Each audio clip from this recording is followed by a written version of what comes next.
രംഗൻ ചേട്ടൻ എങ്ങനെയാ ഇത്ര സെറ്റപ്പ് ആയത്? അണ്ണം പണ്ട് സ്കൂളിൽ പഠിക്കുന്ന സമയത്ത് ഒരു ബന്ധുവിന്റെ ജ്യൂസ് ഇടയിൽ പാർട്ട് ടൈം ആയിട്ട് ജോലിക്ക് കയറി. അവിടെ അലമ്പുണ്ടാക്കാൻ റെഡിയായി നിൽക്കുന്ന ഗുണ്ടകൾ വിത്ത് ടൂൾസ്. എന്നിട്ട് അണ്ണൻ ചാടി എണീറ്റ അവരുടെ തോളത്തെ കൂടെ കുത്തി കുത്തി കുത്തി കുത്തി കുത്തി കുത്തി കുത്തി കൊന്ന്.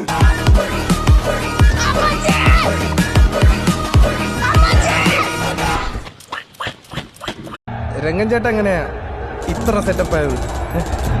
അണ്ണം പണ്ട് സ്കൂളിൽ പഠിക്കുന്ന സമയത്ത് ഒരു ബന്ധുവിന്റെ ജ്യൂസ് ഇടയിൽ പാർട്ട് ടൈം ആയിട്ട് ജോലിക്ക് കയറി. അവിടെ അലമ്പുണ്ടാക്കാൻ റെഡിയായി നിൽക്കുന്ന ഗുണ്ടകൾ വിത്ത് ടൂൾസ്. എന്നിട്ട് അണ്ണൻ ചാടി എണീറ്റ അവരുടെ തോളത്തെ കൂടെ കുത്തി കുത്തി കുത്തി കുത്തി കുത്തി കുത്തി കുത്തി കൊന്ന്.